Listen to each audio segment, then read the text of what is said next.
என்கிட்ட பேச உங்களுக்கு ஏதாவது என்ன இருந்தால் பேசலாம். சவுண்டாக பேசவா?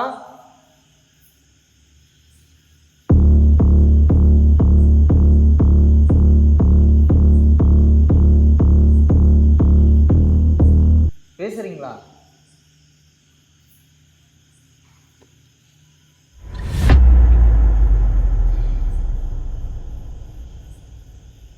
ஏதாவது சவுண்ட் விடுங்க.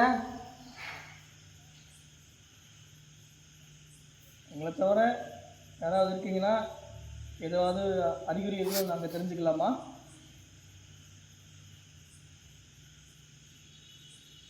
மறுபடியும் கேட்குறேன், எங்களை தவிர யாராவது இருந்தீங்கன்னா, குட் ஸ்பிரிட் இருந்தால் நீங்கள் இருக்கீங்க அப்படின்றத நாங்கள் எப்படி தெரிஞ்சுக்கிறது? ஏதாவது ஒலி சவுண்டு விடுங்களேன்.